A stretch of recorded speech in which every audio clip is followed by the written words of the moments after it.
First, returns can further be classified as a nominal returns and real returns. Nominal return is a return before considering the effect of inflation. Let us understand through an example. Mr. A invests rupees 1000 for a year in a financial instrument that offers a fixed return of 10% per annum. At the end of the year, he receives rupees 1100 on his investment. That is, Mr. A earned rupees 100 or 10% as nominal return from his investment of rupees 1000. Whereas real returns is the return earned after considering the effect of inflation. Let's presume last year Mr. A purchased 10 apples for rupees 100. However, today to buy 10 apples, he would need rupees 102 due to inflation. This simply means that value of 100 rupees has eroded by 2% in a year due to inflation. Inflation causes a nominal rate of return of 10% per annum to be a mere 8% per annum real rate of return. Hence, nominal return is an annualized return on an investment, whereas real return is a return on an investment which is adjusted for changes in prices due to inflation. So, what the experts say? While taking any investment decisions, don't get influenced by just the nominal returns, rather consider the real returns and take a right investment decision.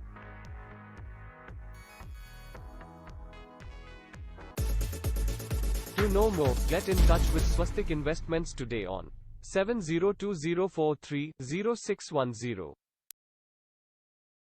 Mutual fund investments are subject to market risks. Read all scheme-related documents carefully.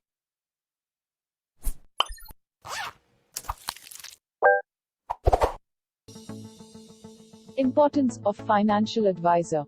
For your special needs, you always consult an expert. For medical needs, you consult a doctor. For legal solutions, you consult a lawyer. Similarly, for financial planning and investment advisory needs, you should consult a financial advisor. Let's see how a financial advisor helps you. Every individual has to constantly take financial decisions to achieve their life goals. But many face challenges due to lack of financial knowledge. A financial advisor helps you in many simple ways. Like where to begin, how to plan, is it a right time, where to invest, how much to invest, and many more. Hence, a financial advisor's role is to assess your financial situation, to help you set financial goals, to suggest a product that suits your risk profile, to grow and manage your portfolio, to make informed investment decisions. They jargonize the financial world to you.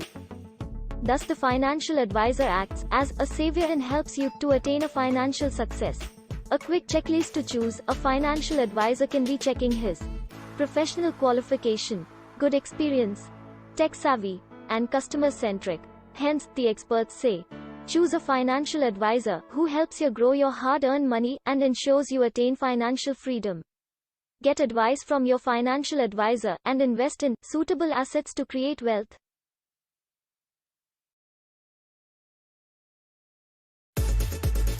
To know more, get in touch with Swastik Investments today on 7020430610. Mutual fund investments are subject to market risks. Read all scheme-related documents carefully.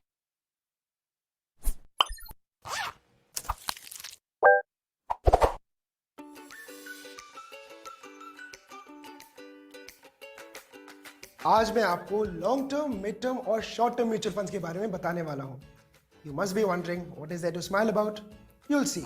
तो जब मैं college में था, I was very new in the city. Rent, fees, सब कुछ तू ही बोलेगा या मेरे लिए भी कुछ छोड़ेगा? So yeah, fees, rent, parties, traveling, etc. etc. बहुत सारे खर्चे and not so बहुत salary from my part-time job. इसलिए mentally मैंने अपने पैसों को compartmentalize कर लिया था. It's just like having 3 buckets. The first bucket is to take care of my immediate needs. For example, rent and other regular expenses. The second bucket is for medium term. For example, if I'm planning a Caribbean cruise with my family, but not now, maybe 5 years from now. And the third bucket, which is for long term. And that is for, it's a good thing that you're investing for me. आपके हाथ इतने गंदे क्यों हैं? अरे अपने खुद के फार्म पर गाजर और बीटरूट उगाने का मजा ही कुछ और होता है। और इनसे मिले हुए पैसों का मैं कहाँ इन्वेस्टमेंट करता हूँ? म्यूचुअल फंड्स में। तो फिर चाहे आप मेरी एज के हो या फिर मेरी एज के या फिर मेरी एज के, this is the beauty of mutual funds. Now just to recap, there are mutual fund schemes available for investment needs at every stage of your life. Now you know where you have to invest in. I, me and myself तो समझ गए हैं, mutual funds सही है।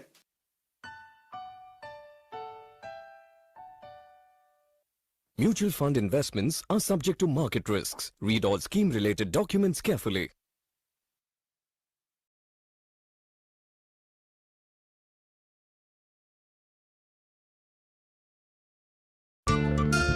Finish your milk. This is for those who assume the only thing I can fix is a meal.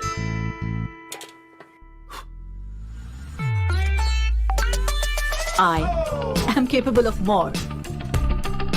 You are more confident than ever before. Then why question your ability to make investment decisions?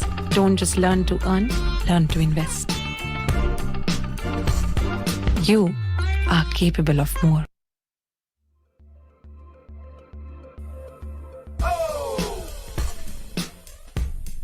This is for those who believe that muscles and tattoos can't ease a fevered brow.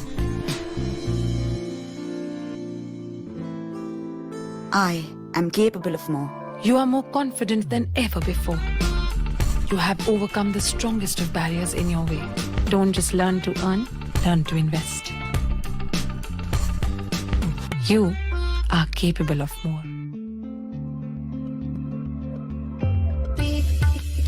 This is for those who assume that I spend all my money shopping online. I'm capable of more. You are more confident than ever before. Then why question your ability to make investment decisions? Don't just learn to earn, learn to invest. You are capable of more. This is for those who think that the only figure I care about is an hourglass. I'm capable of more. You are more confident than ever before. Then why question your ability to make investment decisions? Don't just learn to earn, learn to invest. You are capable of more.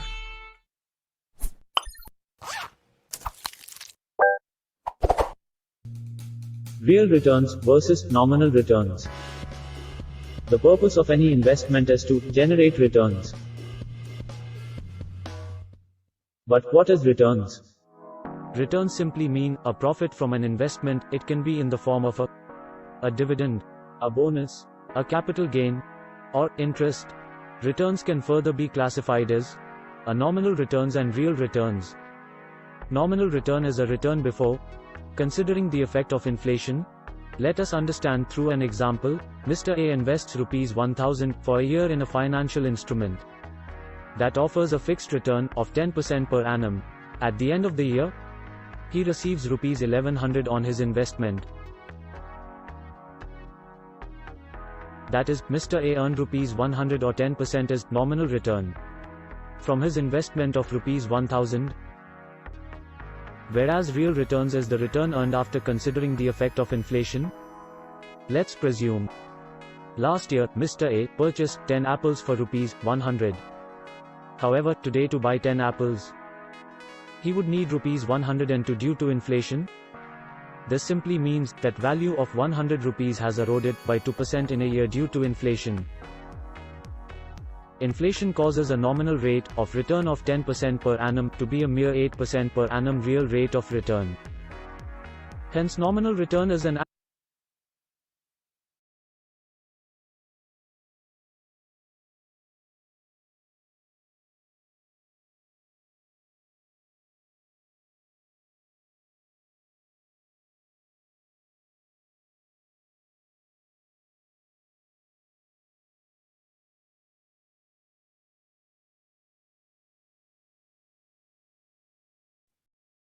Hello,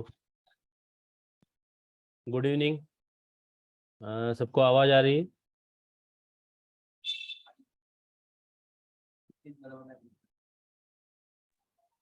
Yes, sir.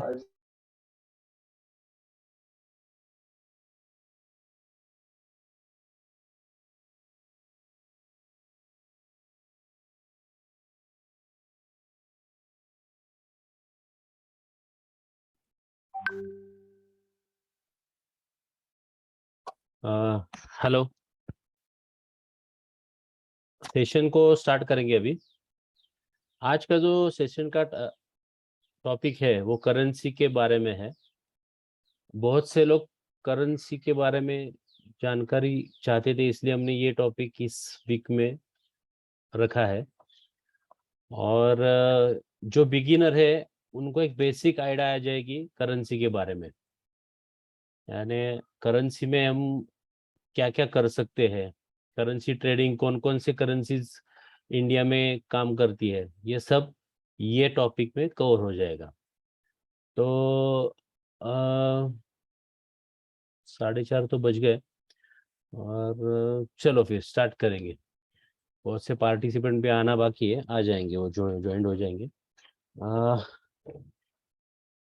तो first है कि हर Saturday को 4:30 से 5:15 बजे तक अलग अलग topic पे हम वेबिनार लेते हैं, अराउंड 45 to 60 मिनट्स। कभी कभी आधा घंटे का भी होता है, कभी 45 to 60 मिनट तक ये जो वेबिनार है वो हर सैटरडे हम लेते हैं। अभी आज बहुत से रिपीट भी है। आसमा मैडम, हेलो, आज आसमा मैडम आई है। मेहुल सर भी है, चलेगा। प्रतीक गिरी भी है, क्या बात है। ओम सर आए हैं, ओके, ठीक है। तो स्टार्ट करेंगे। फर्स्ट तो आपको ये सिंबल पहले बताता जाऊँ कि सिंबल्स का, और ये जो सेशन है वो इंटरेक्शन होना चाहिए। आपने भी पूछना चाहिए, आपने भी बताना चाहिए, पार्टिसिपेट करो इस सेशन को, तो अच्छी तरह से मैं भी थोड़ा एक्सप्लेन कर सकूंगा, ठीक है। सब अनम्यूट पे रहो। ओम सर आपका अनम्यूट करो, आसमा मैडम आपका भी अनम्यूट करो। तो ये करेंसीज के सिंबल्स है, कोई बता सकता है कौन सी करेंसी है? 4 करेंसीज। हाँ हाँ जी। Dollar sir. First dollar, okay. First dollar. Second euro. Oh very good, very good, बहुत अच्छे। आगे Pound. Okay okay, next yen, okay Japanese. अरे वाह, वेरी गुड, अच्छा लगा। सबको डॉलर्स के बारे में पता है, रुपीस के बारे में तो सबको पता ही रहता है, पर डॉलर्स के बारे में सबको अच्छी तरह से जानकारी है। चलो आगे हम बढ़ते हैं। कैसे जो हम उसको चलन बोल सकते हैं, या मनी के लिए हम चलन यूज करेंगे। तो चलन जो है पहले कैसा था कि बार्टर सिस्टम थी, ठीक है। बार्टर सिस्टम में समझो एक के पास स्टील है या स्टील के बर्तन है और दूसरे के पास अनाज है, तो एक्सचेंज हो जाता था, ठीक है। पर कुछ सालों के बाद बार्टर सिस्टम में थोड़ा दिक्कत आने लगा, इसीलिए करेंसीज का, यानी हम बोल सकते बर्थ हुआ, या करेंसीज ह्यूमन बीइंग को लानी पड़ी। तो करेंसीज कैसे रहते हैं? करेंसीज अलग अलग कंट्री के अलग अलग रहती है करेंसीज, ठीक है। और करेंसीज में जो पहले ट्रेडिंग नहीं हुआ करता था, पर अभी इंडियन मार्केट में ये 4 करेंसीज में ट्रेड होते हैं। ट्रेडिंग मतलब आप इंट्राडे भी कर सकते हैं और पोजिशनल भी इसमें ले सकते हैं। तो फ्यूचर के बारे में किसी को पता है?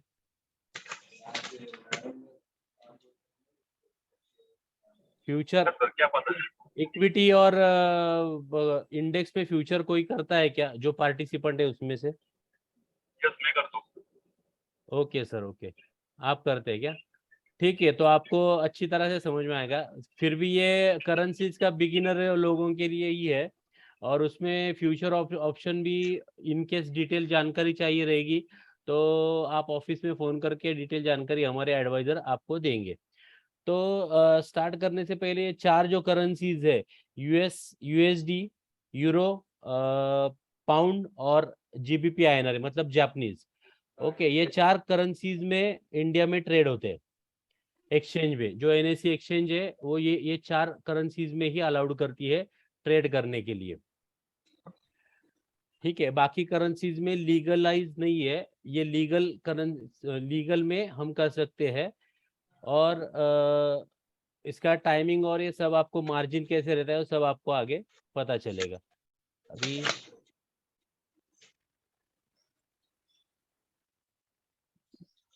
ये जो टेबल दिख रहा है आपको, वो करेंसीज जो इंडिया में ट्रेड होती है। ठीक है, करेंसी ट्रेड होती है मतलब क्या होता है, यूएसडी आईएनआर आपको सामने दिखा रहेगा, ये देखो यूएसडी के डॉलर के नीचे यूएसडी आईएनआर। यूएसडी आईएनआर मतलब क्या है, यूएसडी मतलब वो जो जिस करेंसी के इंडिया में ट्रेड होते हैं, यूएसडी का ट्रेड हो रहा है इंडिया में, तो USD is a base currency हो गया। और आईएनआर मतलब अपना रुपीज है, तो वो हो गया टर्म करेंसी। ठीक है, तो जब ये दोनों करेंसीज के डिफरेंस में ही ट्रेड होता है, मतलब अभी 8150 कुछ रुपीज में $1 का रेट चालू है, तो वो जो डिफरेंस है उसमें ही ट्रेड होता है अपने इधर इंडिया में। वैसे ही सेम यूरो में भी होता है, जीबीपी आईएनआर में होता है, और जेपीवाई में भी सेम होता है। हर एक करेंसी के लॉट साइज एक्सचेंज ने डिसाइड किए हैं। हर एक करेंसी का लॉट साइज जो है, चारों ही जो करेंसीज इंडिया में ट्रेड होते हैं नेशनल स्टॉक एक्सचेंज पे, उनका लॉट साइज जो है वो 1000 रहता है।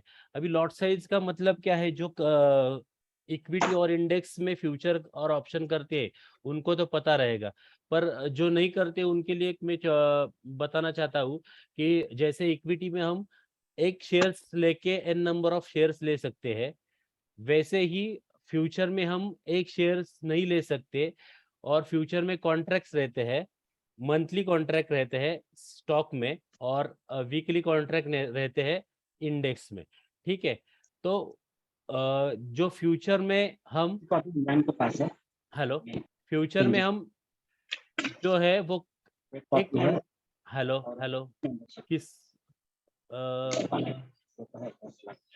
किसका चालू है, please unmute.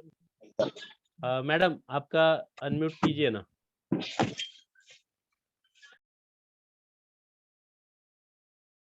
Okay okay, thank you Asha madam, thank you. हाँ, हम क्या फ्यूचर क्या बात कर रहे थे।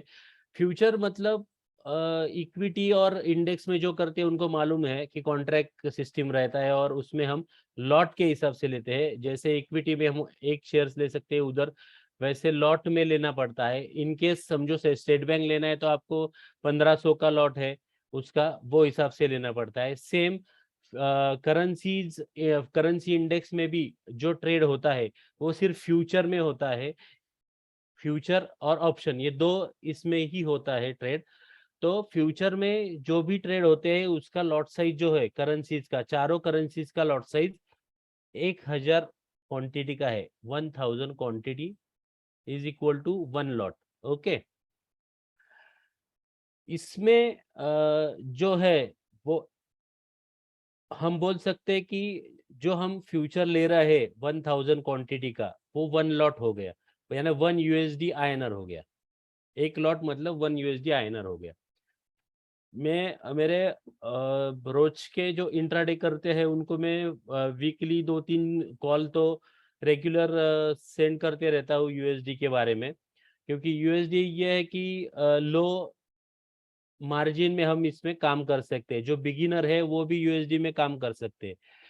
उसके बाद ये जो टिक साइज है, टिक साइज जो है और कॉन्ट्रैक्ट रहता है। कॉन्ट्रैक्ट अभी जो इक्विटी में हम फ्यूचर्स करते हैं और इंडेक्स इंडेक्स का और इक्विटी का 3 मंथ्स के कॉन्ट्रैक्ट्स हम ले सकते हैं, यानी फ्यूचर्स हम बाय कर सकते हैं आगे के। मतलब अभी दिसंबर चालू है तो जनवरी फरवरी तक के फ्यूचर के कॉन्ट्रैक्ट्स हम बाय कर सकते हैं, या हम 3 महीने के आगे के कॉन्ट्रैक्ट्स हम ले सकते हैं। इसमें करेंसीज में कैसा रहता है, इसमें हम आगे के 12 मंथ यानी 1 साल के कॉन्ट्रैक्ट हम ले सकते हैं, ठीक है। और ऑप्शन में जो है 3 मंथ्स के कॉन्ट्रैक्ट हम ले सकते हैं। जो फ्यूचर ऑप्शन करते हैं इक्विटीज और इंडेक्स में, उनको पता है कि मार्जिन क्या रहता है। अभी जो नहीं करते उनके लिए मैं बोलता हूँ मार्जिन जो है वो एक्सचेंज डिसाइड करता है। मार्जिन मतलब सपोज इक्विटी का बताता हूँ मैं, इंडेक्स का।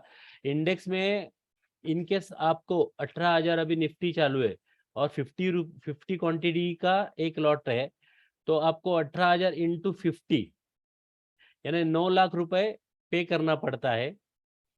पर एक्सचेंज ने जो मार्जिन जो दिया है उसमें सिर्फ 1,10,000 पे करके आप फ्यूचर का कॉन्ट्रैक्ट इंडेक्स का ले सकते हैं। इक्विटी में भी वैसे ही रहता है, 180 स्टॉक से उसमें से कॉन्ट्रैक्ट ले सकते हैं। सेम जो इंडेक्स और इक्विटी में है, सेम इधर भी मार्जिन पे करना पड़ता है, क्योंकि अभी राउंड फिगर 81 रुपीज हम रेट पकड़े। ओके, ये बताता हूँ, 81 रुपीज भी रेट पकड़े इनटू 1,000 रुपीज, 1,000 क्वांटिटी, मतलब 81,000 हमको पे करना पड़ता है, राइट।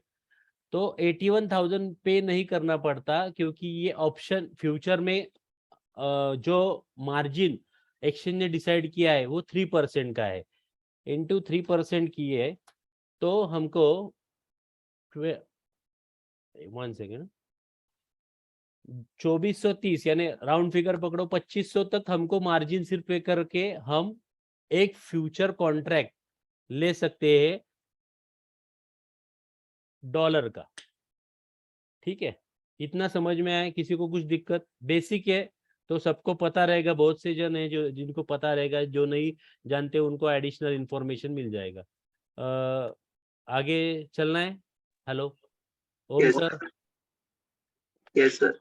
ओके ओके ठीक। कुछ दिक्कत रहेगी, क्वेश्चन रहेंगे तो पूछ सकते हैं बीच बीच में। ओके ओके ठीक है। अभी जो मोड ऑफ सेटलमेंट रहता है, cash settlement on RBI reference rate, जो आरबीआई के रेफरेंस रेट है उसके हिसाब से मोड ऑफ सेटलमेंट होता है। जो हम इक्विटी में देखते हैं कि सेटलमेंट अपने को तीसरे दिन यानी मंडे को कोई बाइंग किया तो वेनेसडे को जो अपना इक्विटी में जो भी हमने डिलीवरी लिया है या जो भी शेयर्स लिए हैं वो डीमैट में आने के लिए 3 दिन लगते हैं। वैसे आरबीआई इसमें रेफरेंस का रोल करता है। और दूसरा बात है कि इनका अपना इक्विटी का जो है ट्रेडिंग आवर्स यानी रेगुलर मार्केट का 9:15 से 3:30 बजे तक रहता है। तो यूएस डॉलर का जो है, यूएस डॉलर मतलब डॉलर इंडेक्स का, जो एनएसई में ये 4 डॉलर्स के ट्रेड होते हैं, वो उनका टाइमिंग है सुबह 9 बजे से लेके 5 बजे तक शाम को। ओके, 1,000 रुपीज का एक लॉट है। उसके बाद $1 का भी 81-90 रुपीज पकड़ो रेट चल रहा है। एक लॉट का वैल्यूएशन 81,900 जो मैंने अभी समझाया सेम है।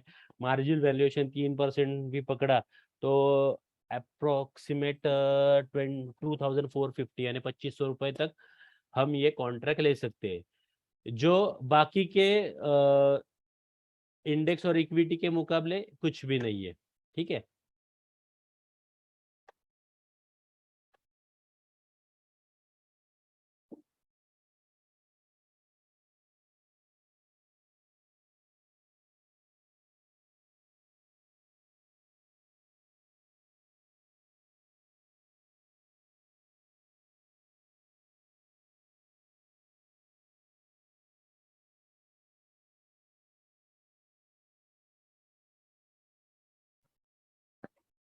मार्जिन रिक्वायरमेंट जो है वो सबका कैलकुलेट हमने यूएस डॉलर का किया था, वैसे यूरो का है 2850, जीबीपी आईएनआर का है, जो पाउंड का है उसका है 4300, लॉट साइज सेम रहता है सब में, और जेपीवाई आईएनआर में 2520 रुपए। ये मार्जिन कैलकुलेटर के हिसाब से या एक्सचेंजों ने जो मार्जिन डिसाइड किया है उसके हिसाब से 3% में ये मार्जिन टेबल है।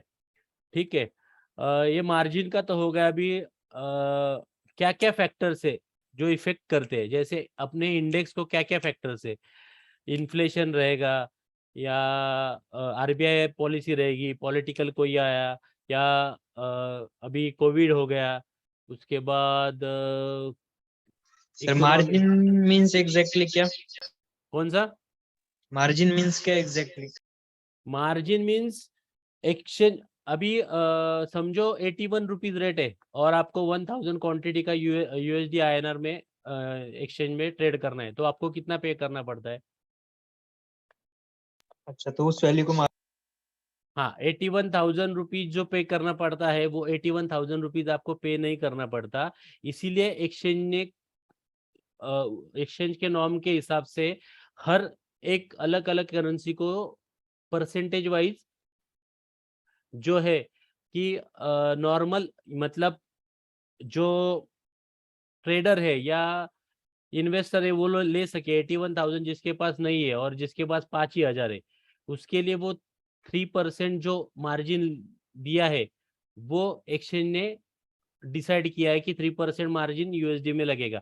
जैसे आप अभी इक्विटी डेरिवेटिव्स में काम नहीं करती तो उसमें सेम रहता है। जो 9 लाख का मैंने निफ्टी का बताया, तभी आपका मालूम नहीं किधर थे, पर 9 लाख जब भी बताया वो टाइम पे सेम था कि 9 लाख भरने 9 लाख पे करने के बाद एक लॉट हमको 1 महीने का या 2 महीने का जो भी आपने लिया रहेगा उसका कॉन्ट्रैक्ट मिलता है। तो वो 9 लाख पे करने की जरूरत नहीं, इसीलिए एक्सचेंज ने एक मार्जिन सेट किया है सबके लिए, क्योंकि हर एक जो इन्वेस्टर है उसमें पार्टिसिपेट कर सके इन स्मॉल अमाउंट, इसलिए वो मार्जिन डिसाइड किया है एक्सचेंज ने। ओके ओके ओके,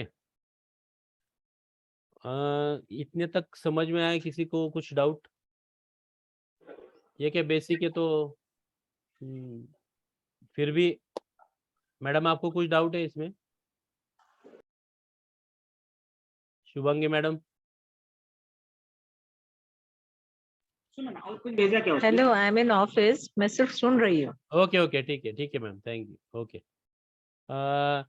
तो जैसे हाँ हम जो देख रहे थे कि कौन से इफेक्ट होते हैं मार्केट के लिए, जो मार्केट अप साइड और डाउन साइड जाता है, तो कोई बता सकता है? मैंने तो 2-3 बता दिए, और कोई है जो इंडियन मार्केट के लिए?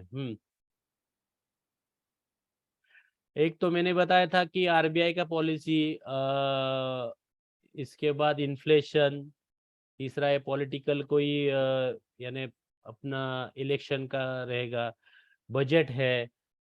तो वैसे यूएस यानी डॉलर इंडेक्स में हम काम करते हैं, तब डॉलर इंडेक्स में इफेक्ट कौन कौन से इसमें आता है वो बताता हूं मैं आपको।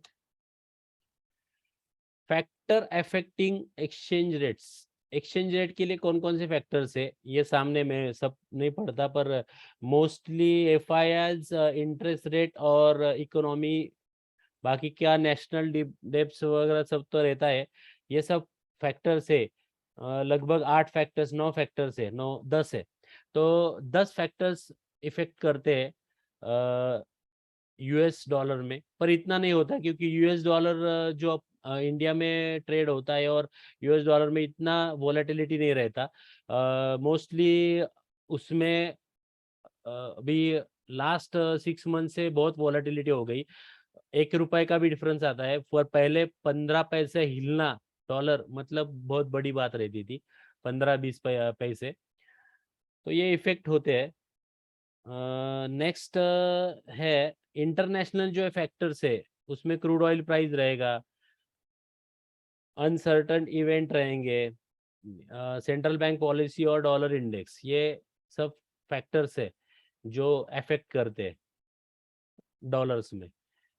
पर जो पोजिशनली काम करते हैं उनके लिए ये सब देखना जरूरी है। जो शॉर्ट टर्म और इंट्राडे के लिए काम करते हैं, शॉर्ट टर्म इंट्राडे के पोजीशंस में, वो ज्यादातर लोग ये देखते नहीं है, क्योंकि जैसे इक्विटी में रहता है ना फंडामेंटल्स, सेम फंडामेंटल्स जो जिनको लॉन्ग टर्म लेना है, यानी 12 महीने का कॉन्ट्रैक्ट है, अभी 81 रुपीज डॉलर चालू है, किसको लग रहा है कि 80 रुपीज या 79 तक डॉलर आ सकता है या ऊपर जा सकता है 80 to 83 तक, वो सब ये फैक्टर्स देख के आगे पोजीशन अपनी खड़ी करते हैं। यानी अभी दिसंबर है, समझो किसी ने मार्च में ले लिया, मार्च का फ्यूचर ले लिया, तो उनको ये सब फैक्टर्स आगे होने वाले प्रिडिक्ट करके ही उनको लेना पड़ता है। ठीक है,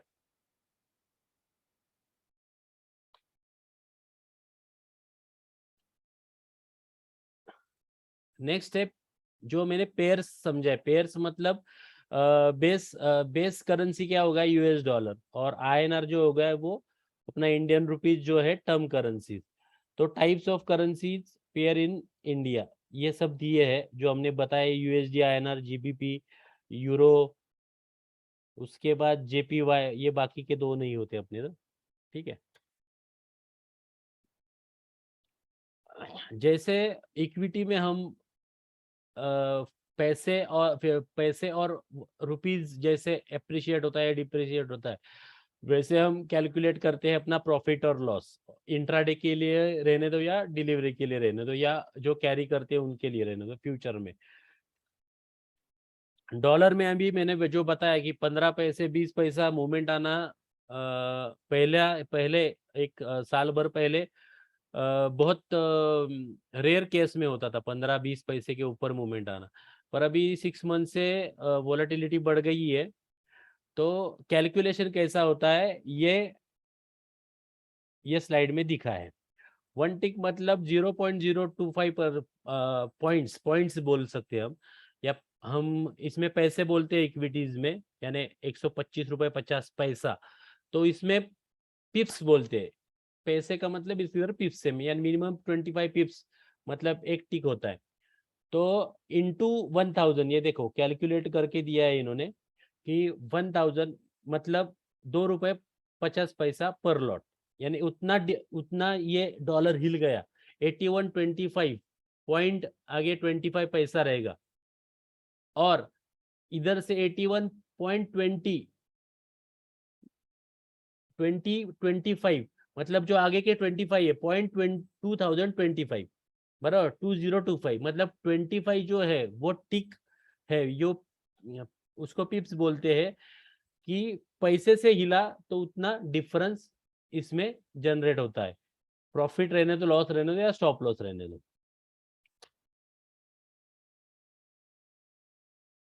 इंटरनेशनल इवेंट और domestic fundamentals, main 2 factors are track.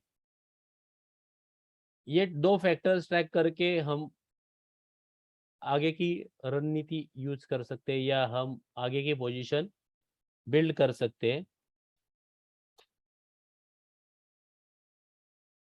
अभी ये मेन टॉपिक आ गया, ये जो क्लाइंट को रिक्वायरमेंट है ये आ गया, इसमें ब्रोकरेज कितना जाता है हमारा, हमको ये इतने रेट में गया तो प्रॉफिट कितना होगा, ये सब ये टेबल में दिखा है। अभी आप ध्यान से देखेंगे तो पहले दिया है नंबर ऑफ लॉट्स कितना है, मार्जिन कितना रिक्वायरमेंट है, प्रॉफिट कितना है, रिटर्न कितना मिलता है, ब्रोकरेज कितना जाता है। ब्रोकरेज का पॉइंट सबको का पसंदीदा पॉइंट है, बाबा हमारा ब्रोकरेज हमारे जेब से कितना जाता है। ब्रोकर को प्रॉफिट नहीं देखते क्लाइंट कोई, पर ब्रोकर के अकाउंट में या ब्रोकर के जेब में कितना जाता है वो देखते, इसलिए हमने वो सब हाईलाइट किया है। और नेट प्रॉफिट कितना मिला, फ्यूचर में मिला कितना, और ऑप्शन में मिला, ये 2 है। फ्यूचर ऑप्शन जैसे मैंने बताया, इक्विटी इंडेक्स और इक्विटी फ्यूचर और इंडेक्स फ्यूचर में जो ऑप्शन और फ्यूचर 2 टाइप से, वो सेम टाइप्स इधर भी है। तो फर्स्ट देखेंगे यूएसडी। और एक बात बताना चाहता हूँ कि ये जो 4 हमने करेंसीज बताए, यूएसडी, यूरो, उसके बाद पाउंड बताया और जेपीवाई, ये चारों में मोस्टली ट्रेडेड यानी 60 to 70% यूएस डॉलर में ही ट्रेड होता है और वॉल्यूम उसमें ही ज़्यादा रहता है। तो मोस्टली लोग यूएसडी में ट्रेड करना पसंद करते हैं और वॉल्यूम और वॉलेटिलिटी भी अच्छी तरह से मिलता है उसमें। उसके बाद अभी यूएसडी में नंबर ऑफ लॉट एक लिया, मार्जिन भरा 2500, प्रॉफिट 200 रुपये मिला, यानी 8% और 8 रुपये मिला। तो 10 जो फ्यूचर में है और 5 रुपये है ऑप्शन में, 10 रुपये फ्यूचर में जाएंगे तो नेट मिला 176। 176 कैसे आया? 10 रुपये बाइंग, 10 रुपये सेलिंग, यानी 20 रुपये हो गए।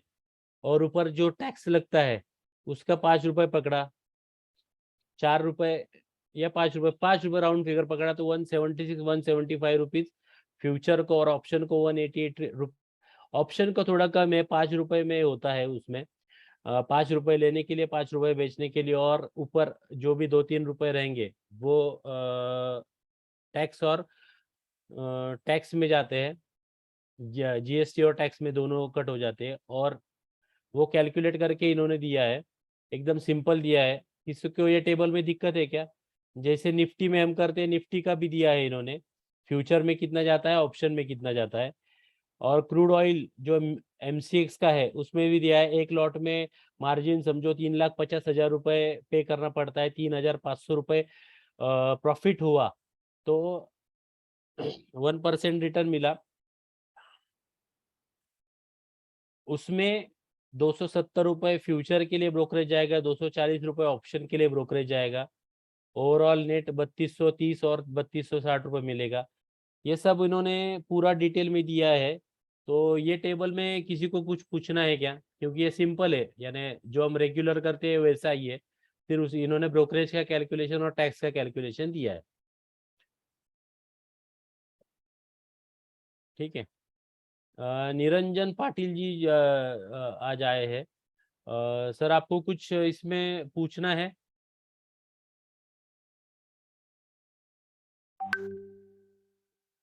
ठीक है, मेरे ख्याल से कट हो गया इनका। ठीक है, नेक्स्ट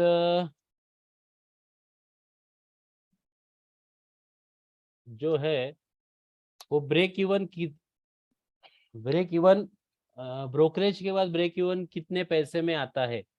जैसे हम समझो कैरी करते हैं या डिलीवरी बाय करते हैं इक्विटी में, तो हम देखते हैं कि बाइंग में ब्रोकरेज और सेलिंग में ब्रोकरेज का डिफरेंस कितना है, तो अपना ब्रेक इवन पता चलता है।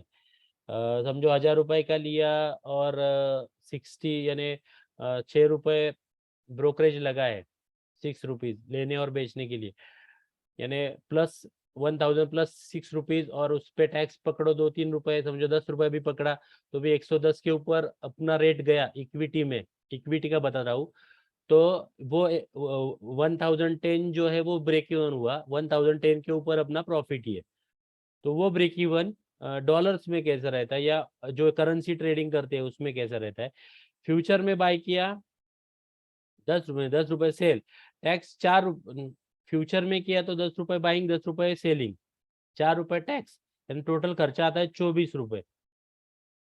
24 रुपए मतलब 1000 के हिसाब से देखे तो 2 रुपए 2.5 यानी 2.5 रुपए 2.5 पैसा अपना ब्रेक इवन है। यानी 81 में समझो बाइंग का कॉल आया और 81.20 81.20 का टारगेट है और 18.15 तक गया और आपने बेच दिया, तो 12 रुपए 12 पैसा 12 पैसा 12.5 पैसा आपको मिलेगा प्रॉफिट।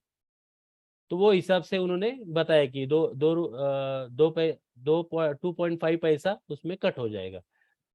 सेम ऑप्शन में है, ऑप्शन में थोड़ा सा कम है क्योंकि जो इक्विटी और फ्यूचर करते हैं उनको मालूम है कि फ्यूचर में मार्जिन की वजह से उनको ज़्यादा ब्रोकरेज पे करना पड़ता है और इसकी भी है। वैसे ही ऑप्शन में थोड़ा सा कम करना पड़ता है क्योंकि वो ऑप्शन हम पार्ट लेते हैं। सेम थिंग ये करेंसी में भी है।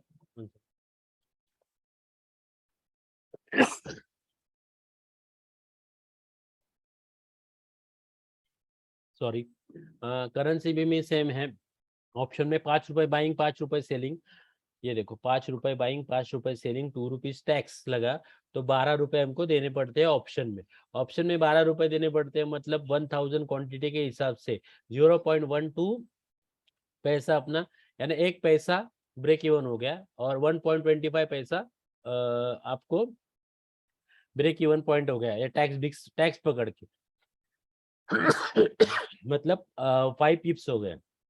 जो हमने पिप्स देखे थे वो 0.2525 मतलब 25 वो पिप्स देखे थे वो है।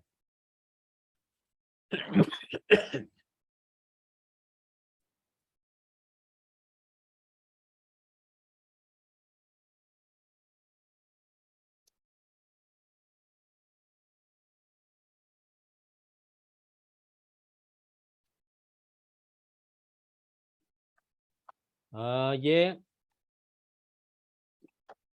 जैसे निफ्टी में वेटेज रहता है हर एक स्टॉक का, मतलब रिलायंस का निफ्टी 50 में 17% वेटेज है, HDFC का है 14%, वैसे सेम यूएसडी के इंडेक्स में जो करेंसीज है उनका सबका वेटेज इधर दिखा है। यूरो का है 0.576, जापानीज JPY में 0.136, ये सब है। कनाडा का है, स्विस का है, और अपने इधर ज्यादातर USD में काम ज्यादा होता है, जैसे कह दिया है।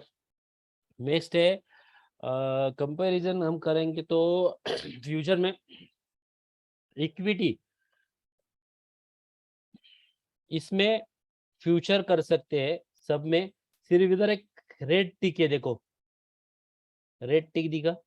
कमोडिटी में सब में हाँ वीकली सेटलमेंट रहता है। वीकली सेटलमेंट इंडेक्स में भी जो करते हैं काम उनको मालूम है, इंडेक्स में वीकली सेटलमेंट रहता है और स्टॉक्स में मंथली सेटलमेंट रहता है। सेम करेंसीज में वीकली सेटलमेंट भी है, मंथली सेटलमेंट भी है, और 12 मंथ के पहले आगे के कॉन्ट्रैक्ट आप ले सकते हैं या फ्यूचर आप बाय कर सकते हैं। पर कमोडिटी में वीकली सेटलमेंट नहीं रहता है, उनका मंथली सेटलमेंट रहता है। ये टेबल में ये शो किया है। टाइमिंग का डिफरेंस दिया है नीचे। अपना रेगुलर इक्विटी जो मार्केट है वो 9:15 से 3:30 बजे तक चालू रहता है। करेंसीज का 9 से 5, सुबह 9 से शाम को 5 बजे तक रहता है। करेंसीज का एक बताना मैं भूल गया कि फ्राइडे को एक्सपायरी रहता है करेंसीज का, हर फ्राइडे को एक्सपायरी रहता है। जैसा इंडेक्स में निफ्टी और बैंक निफ्टी में थर्सडे के दिन रहता है, गुरुवार को रहता है, तो वैसा ही ये फ्राइडे के दिन शुक्रवार को एक्सपायरी इसका रहता है। और रेगुलर बेस पे जो भी एक्सपायरी डेट है वो एक्सपायरी में ये कॉन्ट्रैक्ट एक्सपायर होता है। करेंसी का कमोडिटी का टाइमिंग है सुबह 9 बजे से लेकर रात को 11:30 बजे तक। 6 महीना 11:30 बजे तक रहता है, 6 महीना 12 बजे या 11:55 तक मार्केट खुला रहता है, ठीक है, ओपन रहता है। और सैटरडे संडे सब जगह ऑफ रहता है। इंडियन मार्केट में जितने जितने डॉलर्स ट्रेड होते हैं, जो भी $4 से वो ट्रेड होते हैं, उनका सैटरडे संडे ऑफ रहता है। और नेशनल हॉलीडे जो रहेंगे इक्विटी में, उनके लिए वो टाइम पे भी करेंसीज बंद रहते हैं। अभी मार्जिन का दिया है उन्होंने। मार्जिन इक्विटी में ज्यादा पे करना पड़ता है, क्योंकि इक्विटी में लॉट साइज भी ज्यादा रहता है और अमाउंट भी ज्यादा रहता है। करेंसीज में कंपेयर टू कमोडिटी और इक्विटी के 3% ही मार्जिन देना पड़ता है, क्योंकि करेंसी का 81,000 का पूरा जो अमाउंट है उस पर 3% निकालेंगे तो 2450 हमने देखा, एंड 3% ही देना पड़ता है, 3%, क्योंकि मोस्टली इक्विटी और इंडेक्स फ्यूचर में और कमोडिटीज के फ्यूचर में वोलेटिलिटी ज्यादा रहती है इसमें, और रेट डिफरेंस रेट में मूवमेंट भी उतना रहता है, पर करेंसी में उतना मूवमेंट नहीं रहता। समझो सुबह आपने 10:30-11 बजे एक आधा करेंसी लिया तो कभी कभी वो 4 बजे तक भी हिलता नहीं है ज्यादा, एक 4-5 पैसा ही ऊपर नीचे होता है। पर इक्विटी कमोडिटी में कैसा रहता है, वोलेटिल रहता है, और उसमें वॉल्यूम ज्यादा रहने से वोलेटिलिटी और रेट में फ्लक्चुएशन मिलता है। फंडामेंटल्स में इक्विटी में हम फंडामेंटल स्टॉक स्पेसिफिक देखते हैं, माइक्रो इकोनॉमिक डाटा वगैरह देखते हैं। करेंसी में क्या देखते हैं, तो डोमेस्टिक माइक्रो देखते हैं और इकोनॉमिक डाटा, जो हमने पिछली बार देखा क्या क्या इफेक्ट होता है। तो करेंसी का जो भी हम करेंसी में काम करते हैं मोस्टली यूएसडी में करते हैं, कुछ लोग यूरो में करते हैं, तो उनका डाटा जो है वो एक्सचेंज की साइट में अवेलेबल रहता है। मोतीलाल के ऐप में भी वो करेंसी का डाटा रोज का रोज अपडेट होता है, वो आप देख सकते हैं। जिनको फ्यूचर का पोजीशन लेना है या में भी हम बोलते हैं इक्विटी में कि लॉन्ग टर्म लेना है, शॉर्ट टर्म लेना है, वैसे ही जिनको नेक्स्ट 3 मंथ के व्यू से लेना है वो ये सब डाटा जो है वो रीड करते हैं। और कमोडिटी में तो आपको मालूम है इंटरनेशनल जो भी रहेगा ग्लोबल डाटा उसके हिसाब से काम होता है। अभी और एक सवाल है सबसे कि जो भी पार्टिसिपेंट है उनको कि आपको क्या लगता है आप किस में ट्रेड कर सकते हैं या आप किस में अच्छी तरह से जो भी है प्रिडिक्शन कर सकते हैं। कॉल्स तो हम प्रोवाइड करते हैं पर आपको इंटरेस्ट किस में है कि कौन से एक्सचेंज में या किस डॉलर इंडेक्स में कौन से इसमें आप ट्रेड कर सकते हैं, कोई बता सकता है? मैडम हाँ आप तो ठीक है। ओम सर बहुत दिन के बाद आए आप, कौन से करेंसी में आप ट्रेड कर सकते हैं यानी करना पसंद करते हैं? मैं यूएसडी बोल रहा हूँ इसलिए यूएसडी नहीं बोलना, पर कुछ अलग रहेगा आपके दिमाग में तो बोलिए। नहीं सर यूएसडी, क्योंकि उसका वॉल्यूम भी ज्यादा होता है तो इसलिए। ओके ओके ठीक है। शुभम सर बहुत दिन के बाद आए। Yes sir. कौन से करेंसी में आप इंटरेस्टेड है ट्रेड करना, कौन से करेंसी में चाहिए? USD INR sir. क्यों आप करते हैं क्या अभी ट्रेड? नहीं करते नहीं है, लेकिन वो इंटरेस्टिंग पेयर है और ग्लोबली सबसे ज्यादा वही चलती है ना यूएसडी। ओके ओके हाँ इसीलिए ठीक है चलेगा, देख लेते हैं हम क्या कर सकते हैं कौन से इसमें।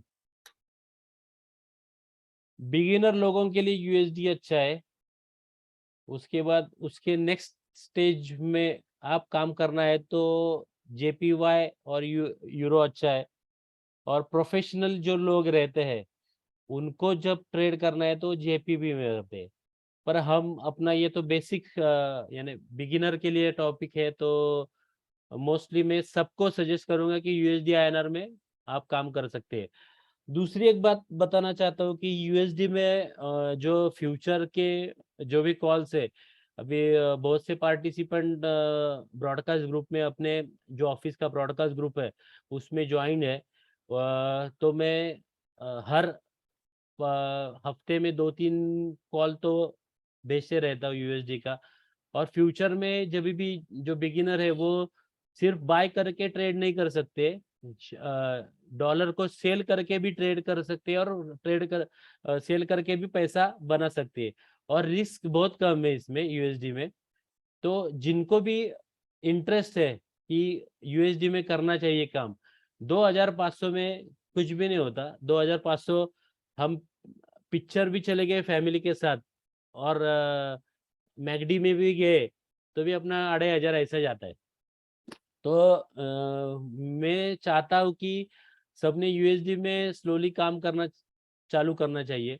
जो भी इंट्राडे के लिए डरते हैं कि इंट्राडे बहुत रिस्की है या ट्रेडर बनना, ट्रेडर के जैसा काम करना रिस्की है, तो हम सब सब लोगों को ये कहना चाहते कि आप स्टार्ट करेंगे तो आपको इंटरेस्ट बढ़ेगा।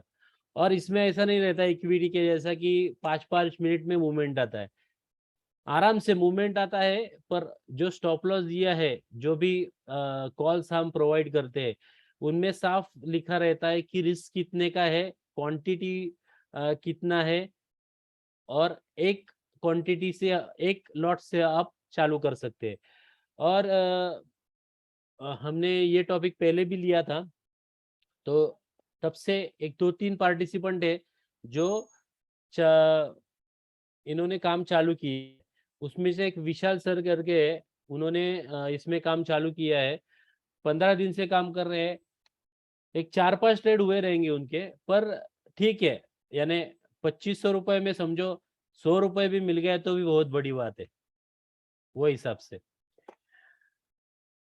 4-5% मिल गया है बस हो गया है, और एक कॉन्फिडेंस बढ़ता है, ट्रेडिंग का नजरिया है वो चेंज होता है। तो और यूएसडी के बारे में और ट्रेडिंग और कैरी फ्यूचर के लिए आपको समझो कुछ नया इंफॉर्मेशन चाहिए और डिटेल इंफॉर्मेशन चाहिए तो आप ऑफिस में फोन कर सकते हैं। आज का सेशन तो यहाँ खत्म हो गया। सबको हैप्पी वीकेंड। कुछ भी क्वेरी रहेगी या वेबिनार में मेरे हाथ से कुछ छूटा रहेगा, समझो कुछ टॉपिक या कुछ बोलना छूटा रहेगा तो वो भी बोलो, मैं आप फोन करके बता सकते हैं, हम पर्सनली आपको सब डिटेल्स में समझा देंगे। और एक बात कहना चाहता हूँ कि जो नए नए अभी पार्टिसिपेंट 7-8 पार्टिसिपेंट अपने नए ज्वाइंट हुए हैं, उनको भी बताना चाहता हूँ कि आप कौन से टॉपिक पे आगे सुनना चाहते हैं, कौन सा इंफॉर्मेशन कौन सा चाहिए आपको, वो टॉपिक हम आगे के वेबिनार्स में हम ले सकते हैं। तो आपका सबका सजेशन, आपका सुझाव हमको चाहिए, ऑलवेज वेलकम। Thank you. और जो भी पार्टिसिपेंट पूना में रहते हैं वो कभी हमारे ऑफिस में चाय पीने के लिए आया हो, ये हमारा एक है, तो चाय पीने के बाद हम डिस्कस भी कर सकते हैं अलग अलग अपने अलग अलग प्रोडक्ट जो बहुत से लोगों को मालूम नहीं कि अपने पास फाइनेंशियल में बहुत से 8 से 9 प्रोडक्ट है, उसमें कौन से प्रोडक्ट में आप काम करना चाहते हैं, आपका जो नज़रिया है क्या है, आपका प्लान ऑफ एक्शन क्या है, प्लानिंग क्या करना चाहते हैं आगे के लिए, वो भी डिस्कस होगा। हमारे जो एडवाइजर है और अपना एक दूसरी बात और एक बताना चाहता हूँ इम्पोर्टेंट कि हम अपना इन हाउस रिसर्च करके ही क्लाइंट को इंफॉर्मेशन आगे पास करते हैं, और जो भी है वो हमारे पास पेपर रिजल्ट है, जो भी हम इंफॉर्मेशन पास करते हैं। तो ये सब कुछ चाहिए तो कभी ऑफिस आओ, हम आपके जो भी क्वेरीज है वो फुलफिल करने का 100% प्रयास करेंगे। Thank you. Thank you sir. Thank you.